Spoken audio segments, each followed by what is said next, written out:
Brasil quer vacina contra a Covid. E o que o governo prioriza? Liberar armas. Uma gripezinha, resfriadinho. O povo precisa do auxílio para enfrentar a crise. E o que o governo fez? Cortou o auxílio emergencial. Se lamenta, mas auxílio emergencial era para 3 meses e agora acabou. O povo quer emprego, quer voltar a trabalhar. E esse governo que está aí só faz o desemprego aumentar. A taxa de desemprego no Brasil atingiu um novo recorde no terceiro trimestre deste ano, 14,6%. 14 milhões de brasileiros. É tanta coisa que o Brasil quer, que o povo precisa e que o governo não faz. É por isso que o PT está e sempre esteve na luta ao lado do povo. Hoje, para garantir vacina já e para todos, e o auxílio emergencial de R$ 600 até o fim da pandemia. E sempre para conquistar empregos, mais direitos e vida melhor para todos. Você sabe, o PT sempre esteve e sempre estará ao seu lado.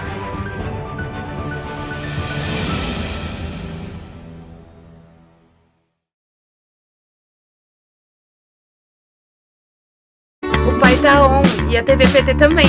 Não tá sabendo? É só entrar no YouTube, pesquisar PT e clicar em se inscrever. Pronto! Todo dia tem conteúdo novo antenado com o que acontece no Brasil e no mundo. São programas, entrevistas, debates e muita política. Curta, compartilhe e ative o sininho para receber as novidades.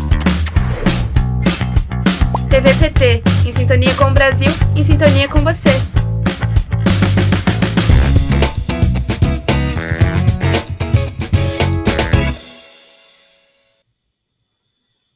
Boa tarde, minhas amigas e meus amigos da TV PT. Eu sou Paulo Moreira Leite e hoje eu tenho a alegria de receber aqui para uma conversa com a economista Tereza Campelo, que foi ministra do Desenvolvimento Social e do Combate à Fome. Em 2014, nessa condição, o país chegou a sair do mapa da fome da ONU. Foi uma glória, uma vitória histórica do país sobre o seu atraso, sobre a desigualdade, sobre as carências históricas a que o povo é submetido. Pois é, hoje nós estamos de volta a uma situação muito semelhante àquela de um passado que parecia esquecido. Hoje nós temos 50 milhões de pessoas numa situação de insegurança alimentar e 20 milhões que passam fome. E para falar sobre isso, nós trazemos aqui a Tereza Campelo, que queria dar as boas-vindas e dizer que hoje ela fala de um assunto que só ontem ela levou a dar 7 entrevistas, gente. E hoje ela está falando aqui com a TV PT, depois já tem outros encontros marcados, porque ela está falando daquilo que importa: a fome, a miséria, a desigualdade. Boa tarde, ministra. Como está tudo aí? Boa tarde, Paulo. Boa tarde a todos e todas e todes que nos assistem aqui na TV PT. Uma alegria estar aqui de novo com vocês e, infelizmente, para tratar de 2 assuntos dramáticos, né? A volta da fome no Brasil, que não é de agora, né? Já em 2017 a gente tinha dados do Instituto Brasileiro de Geografia e Estatística, o IBGE, mostrando que o Brasil já havia voltado ao mapa da fome depois do golpe, e o outro assunto para tratar, lamentavelmente, do fim do Bolsa Família. Pois é, quando o Brasil saiu do mapa da fome, aconteceu assim: o país tinha acumulado uma oferta crescente de calorias de 10% a mais para a população.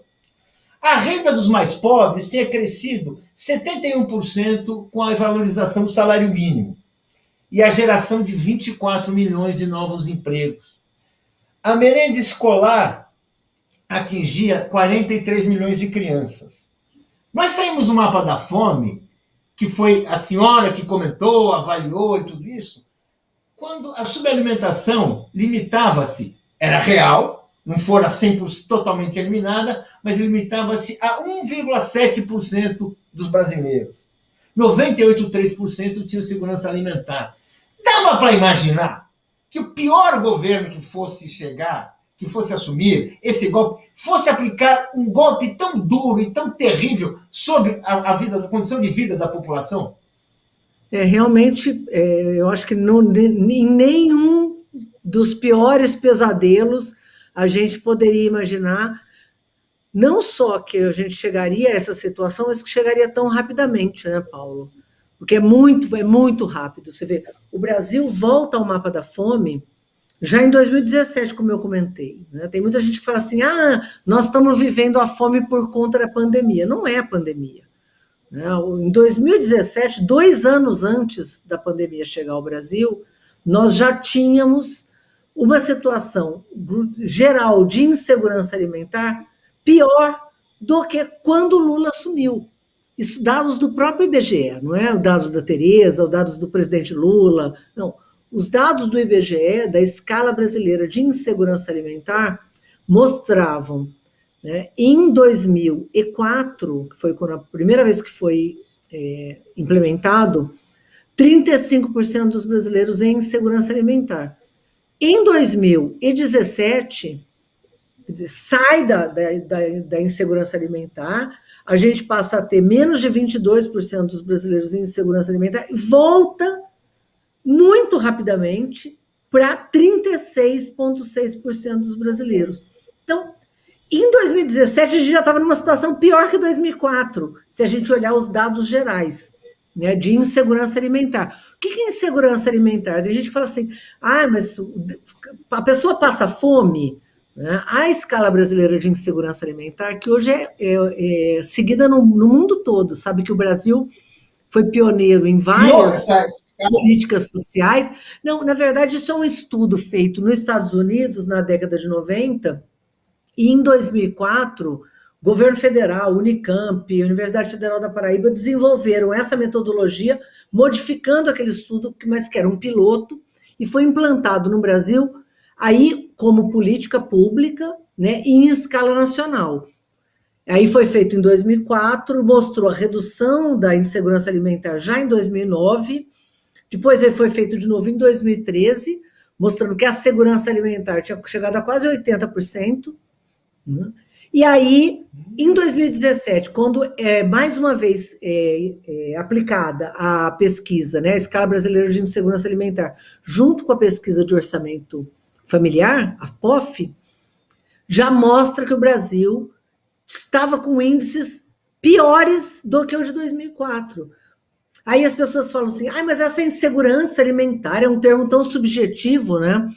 Imaginem, quem está nos escutando, né, uma família que hoje recebe o auxílio emergencial, está recebendo o auxílio emergencial, mesmo dizendo que é pouco, que é insuficiente, mas está recebendo hoje o auxílio emergencial, e não sabe o que vai acontecer o mês que vem. Se essa família está desempregada ou com um emprego precarizado, como é mais da metade dos trabalhadores no Brasil, que trabalham, mas com empregos informais, que não remuneram o suficiente, e que ou que está desempregada, né, como esses milhões de brasileiros desempregados, e não sabe se o mês que vem vai receber o auxílio emergencial ou não. Imagina o que isso representa para uma família, para uma tomada de decisão. O que você faz num momento desse? Você faz qualquer coisa para que seus filhos não passem fome. Ou seja, você toma as piores decisões. Aceita um emprego que não é o adequado, se desespera, vende teu meio de transporte, vende a bicicleta. Você trabalha, usa a bicicleta, vende a bicicleta para não passar fome, só que no outro mês não vai ter bicicleta para vender. Então, a situação dos brasileiros, mesmo aqueles que estão comendo, mas comendo mal, é muito difícil. Né? E, ao que tudo indica, tende a piorar. Por quê? Porque uma parcela muito grande desses brasileiros que hoje estão já passando fome, mas recebem o auxílio emergencial, não vão receber nada o mês que vem. Então as pessoas falam, como não vão receber nada? O governo está fazendo o Auxílio Brasil dos 39. Paulo, essa informação eu acho que é fundamental. Desculpa estar atropelando aqui o teu roteiro, mas como eu me sinto em casa aqui, eu também... O entrevistado tem que atropelar. Vamos lá. Tem 39 milhões de brasileiros recebendo o auxílio emergencial hoje. já teve 68 milhões logo que começou, uma parte que inclusive nem tinha que receber, né? Lembra que tinha 70 mil militares recebendo, a filha do Pazuello, tinha uma esculhambação. Mas caiu para 60 milhões, que a gente imaginava que realmente eram as pessoas em situação delicada por conta da gravidade da crise econômica, sanitária, política, econômica que o Brasil estava passando. Caiu para 60. Depois, esse ano, ele desapareceu 4 meses do auxílio emergencial. De janeiro a abril, a população não recebeu nada. Então, esse dado que você está falando, que é assim, tem 20 milhões de pessoas passando emprego, isso é o dado de dezembro. Não é o dado de agora. O dado de agora é muito pior, ninguém sabe quanto é que é. Se são 30 milhões, se são 40 milhões, ninguém sabe. Por quê? Porque em dezembro, o auxílio emergencial era de R$300, certo? A situação já era grave. Piorou porque as pessoas passaram 4 meses sem receber nada. Quando você passa 4 meses sem receber nada, se é isso que eu estou falando, se uma parte foi despejada, né? Uma outra parte vendeu a geladeira, quer dizer, as pessoas começam, troca coisa por comida, o vizinho começa a ajudar, e o vizinho também fica pobre. Então, a situação se deteriorou muito, né? Quando veio o auxílio emergencial agora, né, que é esse que está operando desde abril, só 39 milhões de brasileiros foram beneficiados. Caiu, portanto, de 60 para 39, com o valor menor. Então, a situação é muito pior do que a de dezembro, né? Quanto é? Não sabemos. Certamente deve ser mais de 30 milhões de pessoas passando fome e muito mais de 50 milhões que não comem o suficiente, porque a insegurança alimentar está em mais de 120 milhões de brasileiros. Paulo, que gosta muito da Argentina, né, eu ousaria dizer que são 3 Argentinas, tá? Em insegurança alimentar. Passando, quer dizer, comendo insuficiente, ou seja, pulando uma refeição. Quando a gente fala não come o suficiente, pula uma refeição. Tem mais do que uma Argentina por dia no Brasil que pula uma refeição, gente.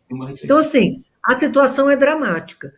E agora o governo está dizendo que o mês que vem, se eles conseguirem desatar essa confusão e esse nó que eles se meteram, o mês que vem, na melhor das hipóteses, 17 milhões vão receber. Então vai cair de 39 para 17.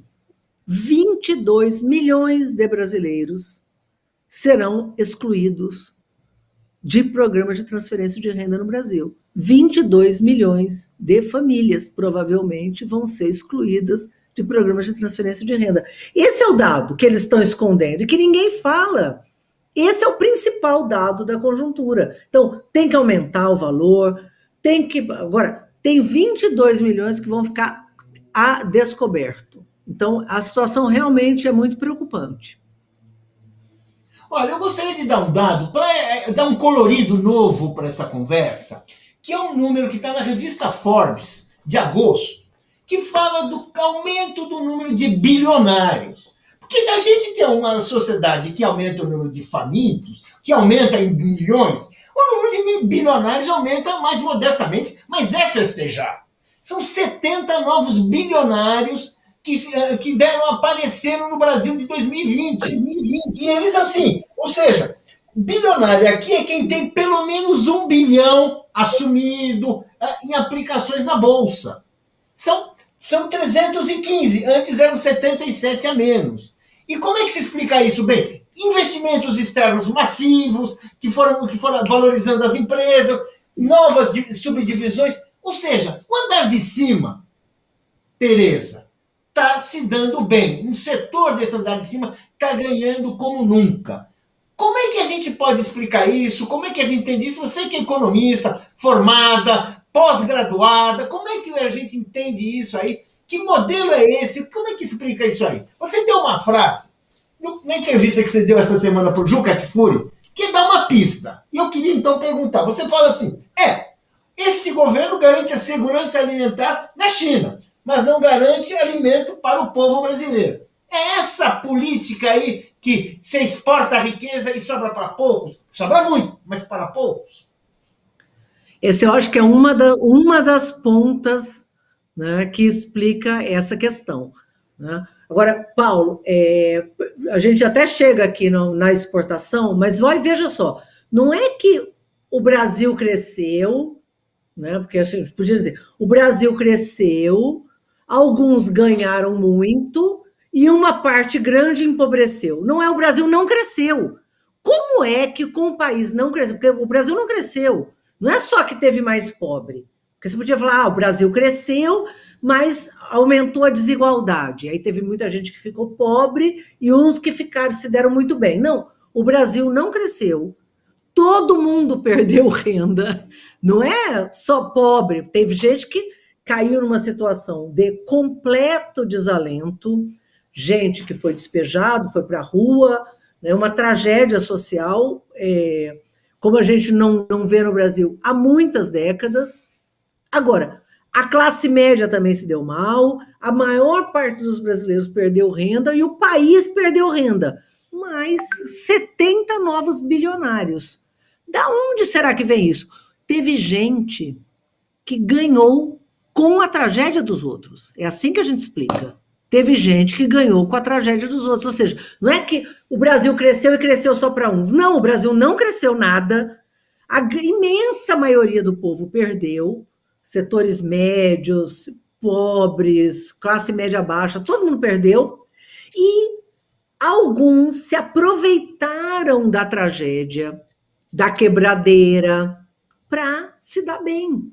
Então, tem esse detalhe ainda do modelo predatório e excludente que esse país vem construindo, onde algumas pessoas se dão bem, e não só se dão bem por esperteza, se dão bem com a ajuda do governo, né? Porque ajuda bastante. Pegar um dado que para mim é a expressão de como esse governo age, tentando tirar vantagem mesmo na tragédia. Não sei se você se recorda de um debate grande que teve que o nosso ministro Cai não cai Guedes, né, que perdeu o grosso da sua equipe econômica, ele foi num evento grande de supermercadistas, né, um evento da Associação Brasileira de Supermercados, e lá anunciou que estava pensando em mudar o prazo de validade, uma forma como se estabelecia critérios para validade, teoricamente, para ajudar a acabar com a fome.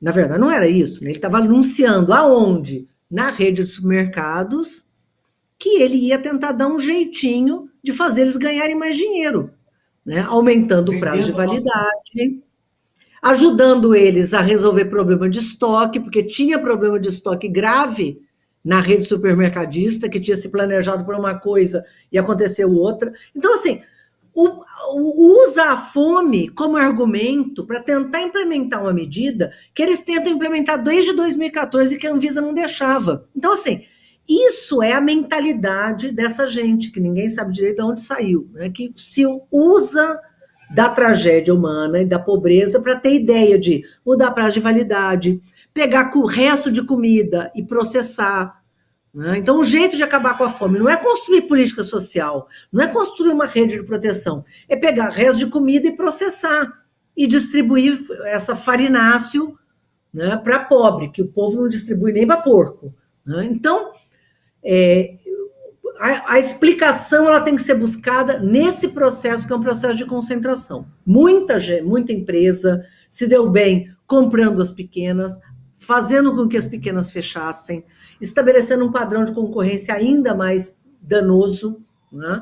E teve gente que se deu muito bem também exportando, né? Se a gente pegar na mesma manchete de jornal, né, Paulo, você tem o recorde da fome e o recorde do agronegócio, o recorde de brasileiros passando fome e o recorde de exportação de produtos agroalimentares. Então, provando aí da pior forma possível aquilo que Josué de Castro já nos dizia em 1946. O problema do Brasil não é de produção de alimentos. O Brasil tem tudo para alimentar o seu povo. Isso que Josué de Castro escrevia antes do Brasil ter superado um conjunto de problemas tecnológicos, e construído, graças à Embrapa, né, nossa empresa pública, né, toda uma estratégia de viabilizar a produção no país. Então, nós temos um país que tem tecnologia, que tem capacidade de produzir,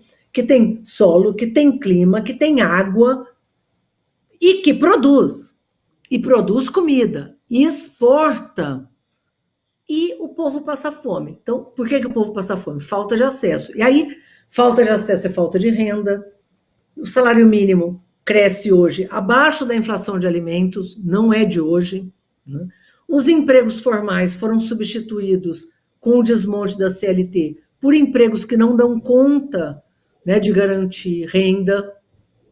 Os programas de transferência de renda estão represados, né? A fila do Bolsa Família, a fila da Previdência, a fila do benefício de prestação continuada está aí batendo na porta. E a agricultura familiar está sendo liquidada, né? Inclusive, lá, aí vai ter concentração também. Eu não me espantaria que na próxima avaliação que a gente fizer de uso do solo do Brasil, a gente vai descobrir que uma parcela da população no meio rural perdeu sua terra e a gente teve mais concentração ainda. Então, tem muita gente ganhando dinheiro, né? Não porque o Brasil está crescendo, mas porque está ganhando dinheiro em cima da tragédia, ou especulando, né? Ou exportando nosso alimento, como foi o caso do arroz. O caso do arroz é vergonhoso. A gente podia ter construído uma política de estoques, podia ter construído uma política que garantisse soberania alimentar e segurança alimentar. E a opção desse governo foi estimular a exportação. E aí, esse padrão de agronegócio, ele é duplamente problemático, porque o grande produtor e exportador ganha dinheiro. Só que é um setor que praticamente não gera emprego, né? Então, você não tem padrão nenhum de distribuição de renda. Esse dinheiro todo, né, vai para hiperconcentrado na mão de alguns. Desculpa, Paulo, me alonguei, né? Não, se alongou bem.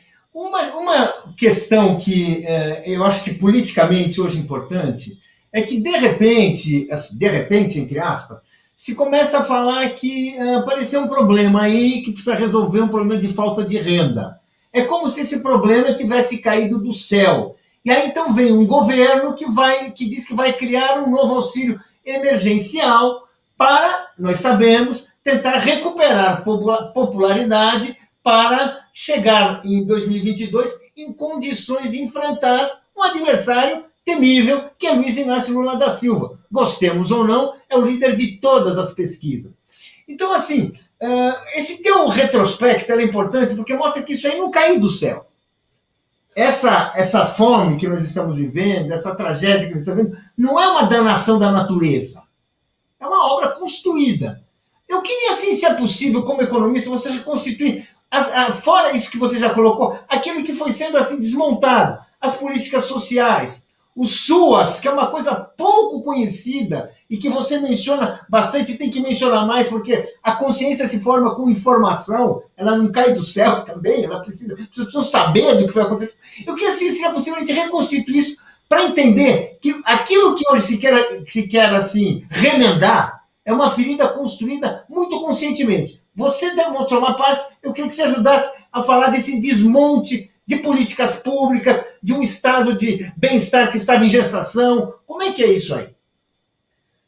Paulo, é bem interessante pegar de onde você vinha levantando, né? Por que o Brasil saiu do mapa da fome? Que também não foi natural, né? Se a gente olhar, né, em 2014 o Brasil saiu do mapa da fome e não entrou em nenhuma manchete, né? Diga-se de passagem. O povo agora adora botar manchete da fome, do caminhão de osso, das pessoas pegando lixo na caçamba,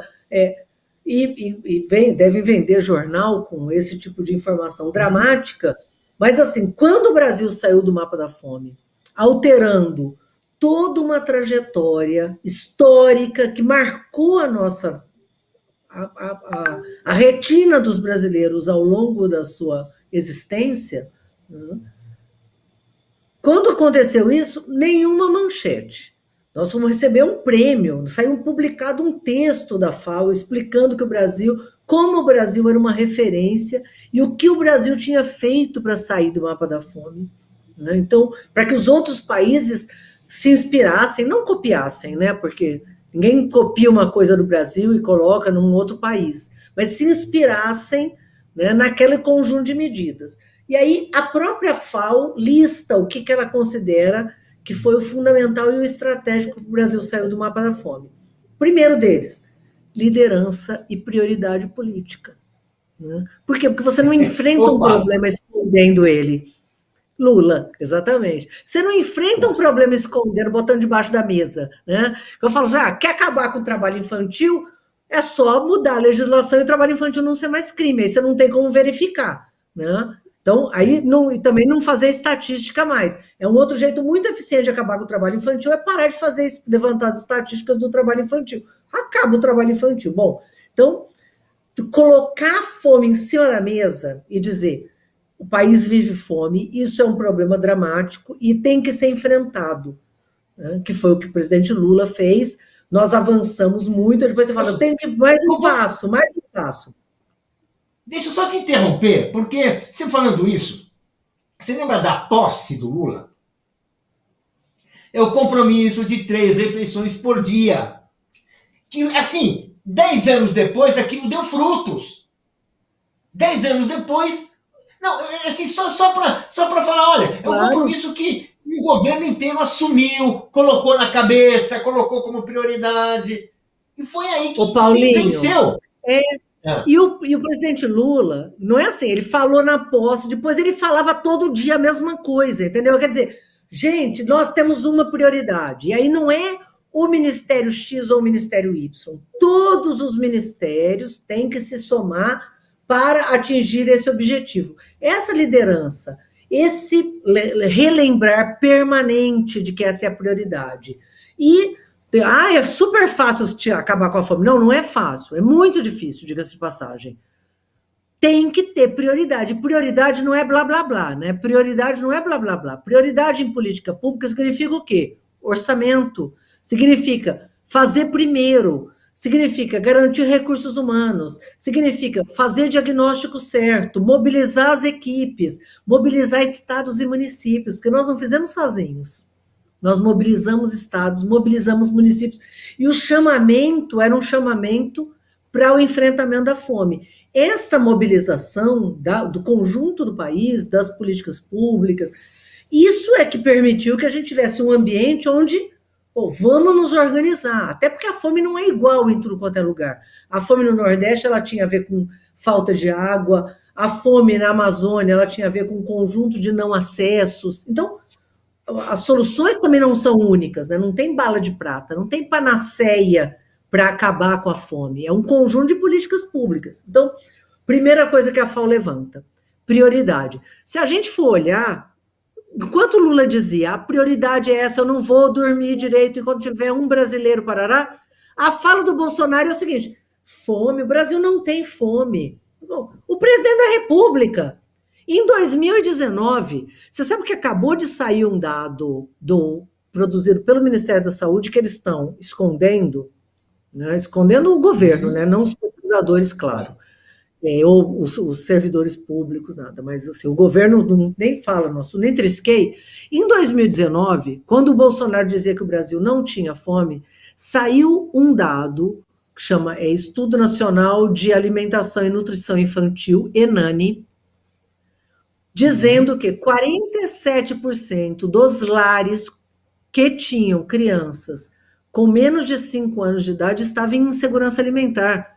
Ao mesmo tempo, o presidente disse que a fome não quer, porque ele é um desrespeito, né? Ele acha que a pessoa não pode ter sobrepeso e fome. A ignorância ali é uma coisa muito grave, né? Ele fala, não, nós não temos aquelas imagens da África, além de ser preconceituoso, né? O Brasil já estava em fome antes do vírus chegar na China, certo? Então, antes do vírus sair Vamos saber.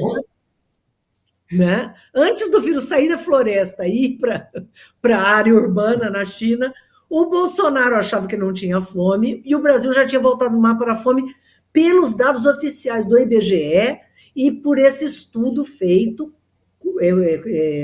no Ministério da Saúde. Bom, então, um estudo vasto, né, mais amplo ainda que o estudo do IBGE. Então, prioridade e não prioridade. Botar no orçamento, tirar do orçamento. Então, ponto 1 da FAO, a gente já tem a primeira grande questão comparando, né? Segunda grande questão, a própria FAO já dizia, o problema do Brasil não é de produção de alimentos. O problema do Brasil é falta de acesso. O que a própria FAO destaca para dizer? O brasileiro passou a ter renda, que também era o que Josué de Castro dizia, né? Passou a ter renda. Através do quê? Aumento do salário mínimo acima da inflação, que foi o que você já tinha dito, né? Aumentando o poder de compra do salário. Por quê? Porque você tinha o salário, à medida que o salário aumenta acima da inflação, a capacidade de compra dele é maior, justamente aumento acima da inflação de alimentos. Por isso é que precisa ser acima da inflação. Quando aumenta o salário mínimo, não é a inflação da passagem pela Disneylândia. A inflação, né, principalmente essa medida pelo INPC, que pega a população mais pobre. Quando o salário mínimo aumenta, aumenta a aposentadoria, aumenta o benefício de prestação continuada, aumenta os outros salários, mesmo que não sejam vinculados ao salário mínimo. Então, melhora essa renda do trabalho. Todo mundo acha que a Bolsa Família não é a renda do trabalho. Hoje nós estamos vendo o oposto. O salário está congelado e o preço dos alimentos disparou. Então, o salário não é que ele não consegue manter o poder de compra, é que ele está perdendo o poder de compra rapidamente. O que o salário comprava de gás, ele não compra mais. Então, se você pegar o que comprava e o que compra hoje, compra muito menos. Então, também é situação oposta. Geração de empregos formais, porque quando você fala dos 20 milhões de empregos, são empregos com carteira assinada, porque empregos contando a informalidade, empreendedorismo, etc., foi muito mais, né? No governo, juntando o governo do presidente Lula e o governo da presidenta Dilma. Empregos formais. O que você tem hoje? O aumento do desemprego enorme. Então, em 2019, Paulo, janeiro de 2019, 2 meses antes da pandemia chegar no Brasil. Antes, inclusive, da decretada pandemia. Desculpa, janeiro de 2020, né? Um ano com o governo Bolsonaro. E 2 meses antes da pandemia chegar no Brasil, o desemprego era de 12 milhões de brasileiros, afora o desemprego oculto. Né? Então, não é verdade que foi a pandemia, gente. Já está o desemprego e os que estavam trabalhando já estavam trabalhando na informalidade. É por isso que quando o vírus chega no Brasil e desorganiza o mercado de trabalho, você tem uma hecatombe. Por quê? Porque a grande maioria dos brasileiros não estava trabalhando com carteira assinada, já era um nível de fragilidade e desorganização, né, no mundo do trabalho. Então, a segunda questão, tudo isso nós estamos falando só de renda, que é o ponto 2 da FAO. Terceira questão, políticas sociais. Dentre elas, a gente destaca sempre o Bolsa Família, porque é o mais comentado, mas tem um conjunto de políticas de transferência de renda, inclusive o benefício de prestação continuada, que aumentou muito no período, né? Então, esse pega o segundo bloco da FAO.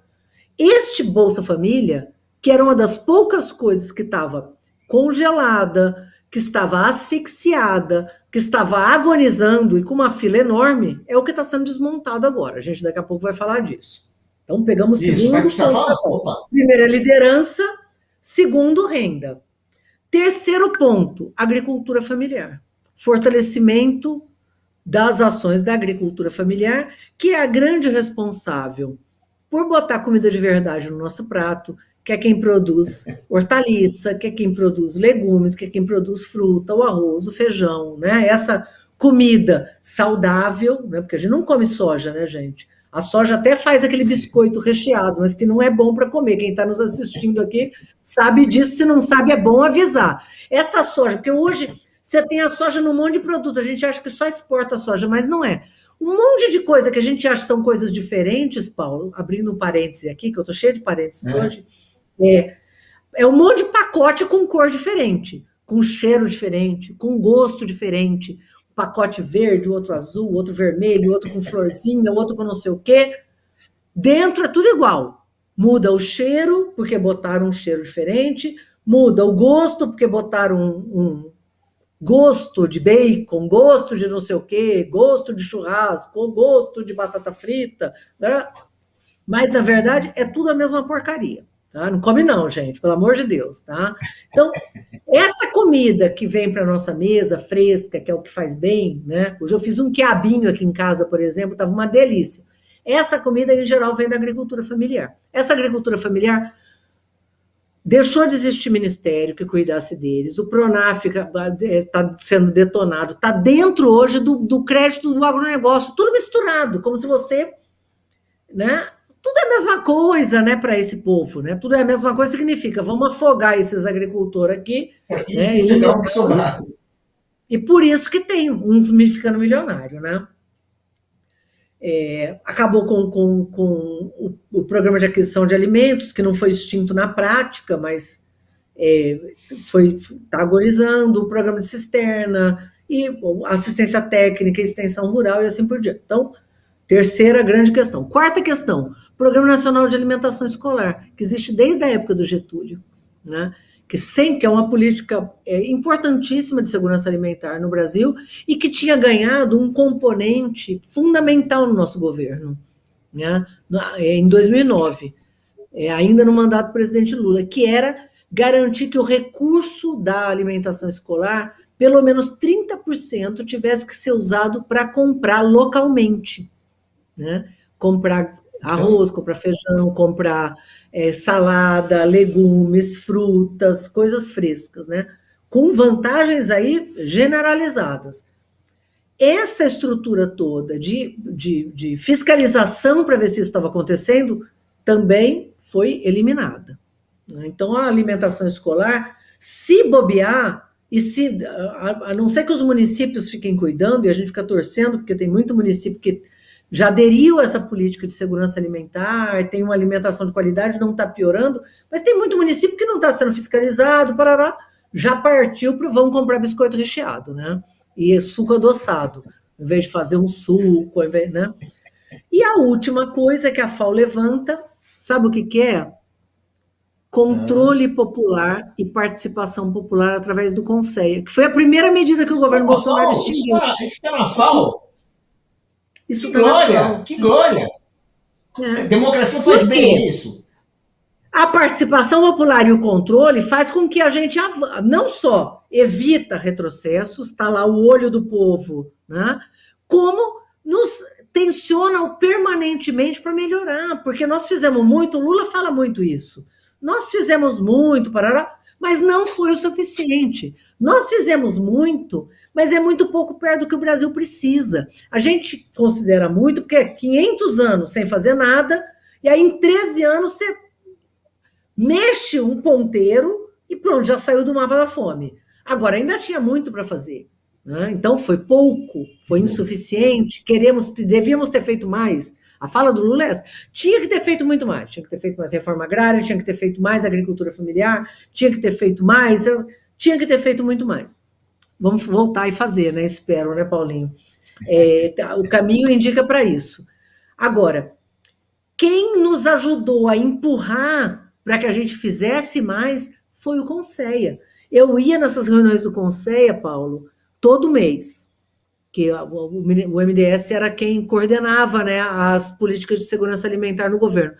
Era permanente questionamento e cobrança. Não ia lá e o povo, parabéns, Tereza, porque foi muito legal. Não, tem quilombola que não tem o quê, tem população indígena, tem isso, tem aquilo. Então, esta cobrança, aí você vai levar, olha, não dá para fazer isso nesse tempo por causa disso, quer dizer, tem os dois lados, mas esse processo é um processo criativo, criador, né? O programa de cisternas, por exemplo, surgiu dentro do Conceia. O programa de aquisição de alimentos surgiu dentro do Conceia, né? Então, essa interação, participação popular, o saber popular, com conhecimento técnico, né, as boas práticas, que fez com que o Brasil fosse inovador em políticas de segurança alimentar nacional e virasse uma referência, né? Então, por exemplo, hoje o programa de aquisição de alimentos que esse povo tanto desprezou ao longo de todo esse período, agora estão dizendo que vão fazer acontecer em ano eleitoral, né? Vai ser o programa de aquisição de votos, né? Podia ser o PAV, né? Em vez de o PA, Programa de Aquisição de Alimentos, parece que eles vão reativar o tal do PA com outro nome, a ver, né? Desse povo, eu espero que reativem mesmo, porque a agricultura familiar precisa e o povo precisa também, mas vamos fiscalizar. Mas o PA foi copiado por todos os países da América Latina e do Caribe, você acredita? E tem muitos países na África que estão fazendo, por quê? Porque é uma política muito bem construída, muito bem feita, né? Então, cada país está adaptando a sua realidade, mas essa invenção brasileira serviu de exemplo para o mundo e aqui está sendo desprezado e descartado. Nós sabemos que hoje ele ali, aquele lá, aquela boca de latrina, vamos chamar assim, a boca de latrina, ela está querendo se salvar e inventou, né, um novo auxílio emergencial para tentar recuperar o que ele não consegue entregar. A gente sabe que isso aí vai durar muito pouco. Mas nós sabemos que um povo necessitado precisa disso, merece isso, tem direito a isso. Como é que a gente faz as duas coisas? Que eu acredito que depoimentos como o seu, informações históricas, conhecimento de causa, é o que forma a consciência das pessoas.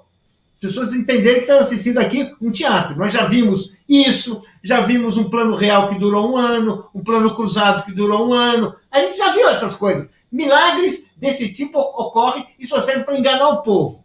E eu acho importante que você contar essas histórias, esse seu depoimento, com essa sua memória, porque, francamente, a gente não quer que o povo seja enganado mais uma vez. Tudo que a gente não quer agora é que seja assim, que venha assim, alguém que está ali sendo abandonado, sendo não sei o quê, venha com uma história e consiga inventar um novo milagre de curta duração. Como é que você está vendo isso aí? Como é que você está vendo esse ano? Como é que a gente pode ter isso aí? Paulo, eu, sinceramente, eu acho que, neste caso em especial, né, desse programa, desse Auxílio Brasil, né, eu acho que a situação que é incomparavelmente pior do que qualquer outra situação que a gente tenha vivido na história. Por quê? Primeiro, nós temos um programa que o Brasil também desenvolveu, que é um programa de transferência de renda com condicionalidades, que também é um exemplo no mundo. Ele é um exemplo no mundo, não porque é um cartãozinho bancário amarelo que você transfere o dinheiro para as pessoas. Ele é um exemplo no mundo porque nenhum programa durou tanto tempo. Nenhum programa tem a dimensão e a escala que o Bolsa Família tem. Nenhum programa alcançou os resultados que esse programa alcançou. Então, hoje você vai fazer a discussão, Bolsa Família ou Auxílio Brasil, as pessoas só discutem quanto vai custar. Nós temos que fazer uma discussão de conteúdo, de mérito, né? Por que manter o Bolsa Família? Então, a primeira coisa, antes de qualquer coisa, é eu dizer o quê? Gente, está congelado o valor do Bolsa Família. Se a gente pegasse o valor do Bolsa Família lá de 2014, quando o Brasil saiu do mapa da fome, e que tinha menos de 5% de desempregados no Brasil, e atualizar pela cesta básica para saber quanto que ele custaria 300. Então, na verdade, ele está defasado, teria que aumentar. Então, nós temos total acordo. Agora, não pode aumentar somente até 300. Por quê? Porque hoje a situação da população é muito pior. Antes, as pessoas usavam o Bolsa Família como um complemento de uma renda muito maior. Agora, ou a pessoa está desempregada, ou a renda dela é muito menor. Então, o valor do auxílio tem que ser compatível com a atual situação e a realidade do Brasil, que é ou uma parcela da população sem nenhuma cobertura, né, ou uma parcela da população que trabalha, mas está ganhando muito menos do que precisava para viver com dignidade. Então, nós somos os primeiros a defender o aumento dos auxílios, do Bolsa Família. Aliás, nós apresentamos, Paulo, não sei se você sabe, em 5 de agosto do ano passado, de 2020, nós apresentamos um projeto de lei assinado por toda a bancada, né, protocolado pelo nosso líder na ocasião, que é o deputado Enio Verri, aumentando o Bolsa Família, para que ele fosse compatível com essa situação, né, que daria em torno de R$ 600 em média por família. Então, a gente já está defendendo isso desde lá de trás. Então, eles são contra o auxílio. Importante lembrar isso, Tereza. Muito importante. Muito importante lembrar isso. Tem gente que diz assim, a Tereza é contra o Auxílio Brasil porque está tirando o nome do Bolsa Família. Não é, gente. Nós estamos defendendo aumentar desde 5 de... Aliás, a gente estava defendendo parte da redação que foi dada pelo auxílio emergencial de R$ 600 lá de trás foi feita pelo Partido dos Trabalhadores, tá? Antes que a gente esqueça, né? Então, nós estivemos lá na origem dos R$ 600. Segundo, a gente olhou e disse, não pode ser somente auxílio emergencial, tem que alterar o benefício de forma estrutural e permanente. E apresentamos o Mais Bolsa Família. 5 de agosto de 2020, certo? Faz 1 ano e 4 meses, 1 ano e 3 meses, né? Então, primeira coisa, nós somos a favor de aumentar, certo? Segunda coisa, já naquele projeto a gente dizia, tem uma parte da população que não era pobre e ficou. Porque o outro erro, Paulo, é as pessoas falam assim, tinham muitos invisíveis que não estavam no cadastro único. Não é verdade. As pessoas não eram perfil cadastro único. As pessoas caíram na pobreza. Tinha gente que, né, tinha os invisíveis ao cadastro único. O governo fica falando isso para esconder que, na verdade, durante o governo deles, o povo caiu na pobreza. Ao cair na pobreza, entra no perfil cadastro único e no perfil benefício. Antes não estavam. Né? Por isso que não estava no cadastro único. Cadastro único não é para todo mundo. Né? Até a gente defende que, né, possa ter um espectro muito maior de famílias dentro do cadastro único, até porque nós aprendemos com essa pandemia, né? As situações de vulnerabilidade, elas pegam muitas vezes uma parcela da população que nunca foi pobre. Tem gente que caiu na fome hoje e que nunca passou fome, que a família, o avô, o pai, nunca passaram fome. Então, não são de origem de famílias pobres que vivem já na desproteção. Então, primeira coisa é isso. Nós somos a favor de aumentar antes de discutir qualquer coisa. Segundo, eles estão pegando um programa que funciona, que é a maior referência do mundo. A maior, não é blá, blá, blá. O maior programa de transferência de renda do mundo? Sim. O melhor programa de transferência de renda do mundo? Sim. E o mais eficiente programa de transferência de renda do mundo. E não sou eu que digo. Tem 100 mil estudos ao redor do mundo sobre o Bolsa Família. Só no Brasil, na plataforma Lattes, porque tem um monte de estudo que não está na plataforma Lattes, né? Só no Brasil, na plataforma Lattes, nós temos 19.660 e alguma coisa, estudos, dos quais 10 mil feitos por doutores, certo? Registrado, avaliando o Bolsa Família, que mostram uma eficiência e uma eficácia fantástica. Redução de quase 60% da mortalidade infantil causada por desnutrição, redução de 46% da mortalidade infantil causada por diarreia, redução do déficit de estatura das crianças. Tinha criança que morria, tinha criança que não morria, mas crescia pouco, ou seja, se desenvolvia sem atingir todo o seu potencial. Redução de 50% do déficit de estatura dessas crianças. Controle e cura de tuberculose, controle e cura de hanseníase. Um conjunto de políticas assim, absolutamente fantástica. Aí esse mês saiu um novo estudo, coordenado pelo professor Maurício Barreto, da Federal da Bahia, mostrando que não é só a redução da mortalidade infantil por desnutrição, pelo conjunto das causas de mortalidade, em 16%. Quando a mãe é negra, em 26% da mortalidade infantil de crianças de 0 a 4 anos, filhos de mãe negra. Quanto custa interromper isso para o país, Paulo? Essa é a pergunta que os economistas têm que fazer. Se eu deixar de ter um programa tão eficiente, o que vai acontecer com o Brasil daqui a 10 anos, 15 anos? Porque quando a gente saiu do mapa da fome, eu lembro o que eu disse na FAO. Uma das coisas que eu disse foi o seguinte: o Brasil pode se orgulhar hoje de ter a primeira geração livre da fome e na escola. Eu até fico Não posso nem ficar repetindo isso muito, que eu já vou fazer que nem o Lulinha começar a chorar. Hoje, o que significa ter essas crianças de volta na fome e fora da escola, que é isso que está acontecendo no Brasil? Significa um país que está jogando seu futuro na lata do lixo. É isso que eles estão fazendo. Acabando com um programa que funciona, que tem 18 anos, que foi testado.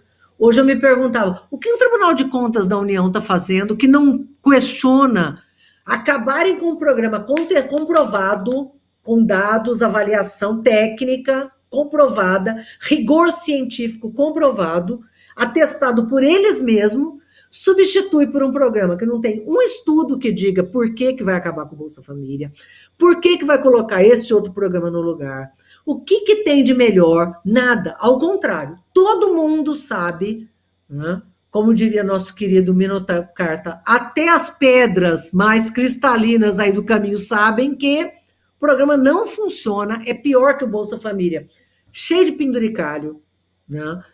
Inexequível, promete coisas que não tem como fazer, até porque não tem rede pública que verifique. Piora a estrutura da política pública no Brasil, a hora que acaba com programas como o Brasil Carinhoso, com creche pública, e passa para a rede privada, que não está regulamentada, passa dinheiro em voucher, vai dar um espaço para corrupção enorme. Faz todo o processo por aplicativo. Então, o pobre vai pegar o seu celular, que não é um smartphone, e vai entrar lá para... Não consegue. A gente não consegue, imagina, uma família pobre, sem smartphone, sem internet, no meio rural, né? Sem conseguir se relacionar com esse conjunto com essa nova modalidade digital. Então, transforma num aplicativo e bota um robô para atender essa família, que é o robô lá no computador, ao invés de ser um assistente social, que é o Sistema Único de Assistência Social que você falou, né? Quem coordena o Bolsa Família nos municípios é a rede de assistência social, humanizada, é um profissional que atende essa família e vê não só a questão da assistência, vê também outras desproteções, né? Além de fazer vínculo familiar, além de garantir o serviço socioassistencial, ele faz vínculo com outras frentes, né? Então, a destruição do Bolsa Família e colocar esse programa no lugar, que vai excluir 22 milhões de brasileiros, que não tem dinheiro sustentável, que é feito em cima de uma gambiarra. Última informação do Bolsa Família, nunca deixamos de pagar um mês. 18 anos no ar, sem nunca ter falhado. Certo? Eles estão substituindo por uma coisa que a gente não sabe se vai funcionar, que não foi combinada com os municípios, que não ouviu quem entende de população pobre, que é assistência social, ou a rede de saúde, ou a rede de educação, e que está sendo implementado no afogadilho, na última hora, que é um programa em busca de votos, né? Lamentavelmente. Então, assim, é uma temeridade o que está acontecendo com o Brasil. Eu aqui convoco aqui a nossa militância toda ativa, que nos prestigia aqui na TVPT, e aqui no teu programa, Paulo, para que a gente multiplique essas informações, né? Que isso aí é uma tarefa de todo mundo, é uma tarefa cotidiana nossa, garantir informação. Nós não estamos lutando pela digital do Lula, nós estamos lutando porque é a melhor solução para a população pobre brasileira, é aumentar o Bolsa Família e aumentar o número de pessoas atendidas. Isso seria simples, seria fácil, seria eficiente e não trocaria aí o certo por essa aventura eleitoreira. Tereza Campelo, lutadora de muito tempo, me pediu para encerrar um pouco antes, deixei ela atravessar, porque é sempre bom a gente passar um pouco do tempo, mas olha, queria agradecer a entrevista, muito boa, vamos voltar, é uma alegria ter essa vibração que você tem. Eu fico emocionado, como dá para perceber, mas então é assim, queria que você se despedisse e já vamos deixar acertado que vamos fazer novas entrevistas aqui, porque vamos precisar desse empenho, dessa clareza, desse compromisso com um projeto que deu certo. Grande Paulo, olha só, gente, nós sabemos como reconstruir esse Brasil.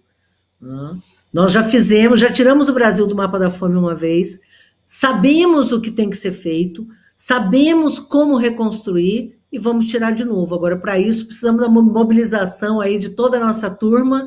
Eu fico já à disposição para voltar aqui, Paulo. Parabéns aí pelo teu trabalho, pela nossa militância aguerrida. Contem comigo, certo? Estou aqui à disposição. Um beijo para todo mundo. Muito bem, muito obrigado. Muito bem, Tereza. Eita.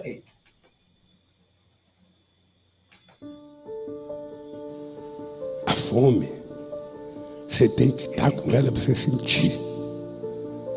Acordar de noite com o estômago vazio, com o couro de cima grudando no couro de baixo. Aí sim, você vai começar a se preocupar com a fome. Você vê uma criança morrer porque não ingeriu as calorias e as proteínas necessárias, porque a sua mãe não teve sequer leite para sustentar os seus filhos. É essa gente que nós temos que representar. É essa gente que nós temos que ter em conta, que é para isso que nós existimos. Nós não existimos para cuidar de nós mesmos. A fila do osso é o retrato do Brasil de Bolsonaro. O maior programa de combate à pobreza do mundo completa 18 anos em 20 de outubro. Neste dia, em 2003, o presidente Lula assinava a medida provisória número 132, criando o Bolsa Família. Anos mais tarde, o maior programa de transferência de renda que já existiu no mundo receberia importantes prêmios internacionais. Seria copiado por dezenas de países, incluindo alguns ricos como a Itália, e o que é mais importante, ajudaria o Brasil a acabar com a fome. O meu primeiro compromisso como presidente foi acabar com a fome no Brasil. Todos os brasileiros tiverem a possibilidade de tomar café da manhã, almoçar e jantar, terei cumprido a missão da minha vida. O maior programa de redistribuição de renda do mundo. Com o Bolsa Família, 50 milhões de pessoas passaram a ter comida na mesa, consumir mais e viver melhor. Não tenho vergonha de falar que tudo começou do Bolsa Família na minha vida. Que o Bolsa Família, a você, presidente, muito obrigado. Mudou a minha vida. Mesmo com o Bolsa Família, nós criamos 22 milhões de empregos em 12 anos. Nós aumentamos a renda per capita, porque a gente não queria apenas dar uma ajuda financeira para dar o primeiro passo na vida das pessoas. A gente queria também obrigar as pessoas a cuidarem da educação e a cuidarem da saúde. Uma mãe que recebe o Bolsa Família, ela tem a obrigação de colocar os filhos na escola. A outra condicionante é dar vacina nas crianças. E a outra condicionante é que se ela estiver grávida, ela tem que fazer os exames necessários. Vamos a alguns dados dos governos Lula e Dilma. Retirada de 36 milhões de pessoas da extrema pobreza. 1.690.000 famílias abriram mão do benefício ao melhorar de vida. Para cada R$1 investido, houve um aumento de R$ 1,78 na atividade econômica, mais R$ 2,40 no consumo das famílias. Foram investidos 27,7 bilhões de reais em 2015, mais de 0,4% do PIB. Cerca de 70% dos beneficiários adultos trabalhavam. 1.300.000 pessoas de baixa renda matricularam-se em cursos profissionalizantes. Destes, 68% eram mulheres. 9,2% dos 4,4 milhões de microempreendedores individuais brasileiros eram beneficiários do programa. 93% dos cartões Bolsa Família estavam em nome de mulheres. Houve uma redução de 58% da mortalidade infantil por desnutrição. E a taxa de evasão escolar dos alunos do Bolsa Família chegou a apenas 2,9%. 7,4% de taxa de evasão no ensino médio, ficando abaixo do índice nacional de 11,3%. 80% de taxa de aprovação dos beneficiários no ensino médio, acima do índice nacional de 75%. Mas o Bolsa Família não foi a única iniciativa adotada no governo Lula para acabar com a fome e reduzir a miséria no país. A política de elevação contínua do salário mínimo, A geração de empregos e o apoio à agricultura familiar, entre outras, também tiveram um papel importante nessas conquistas. Para isso, o programa tinha objetivos muito simples e bastante claros: aliviar a pobreza, manter as crianças na escola e garantir a elas assistência médica básica. Em 13 anos, concedemos aumentos reais no salário mínimo, geramos milhões de empregos com carteira assinada e direitos trabalhistas garantidos aos trabalhadores. Aplicamos políticas públicas de transferência de renda, como o Bolsa Família, e acabamos com a fome no Brasil. Em apenas 4 anos, destruíram tudo o que fizemos. Mesmo diante disso, Bolsonaro acabou com o Bolsa Família como uma medida provisória de improviso e sem embasamento em estudos. Essa MP ainda pode ser derrubada pelo Congresso, mas a fome já voltou ao Brasil.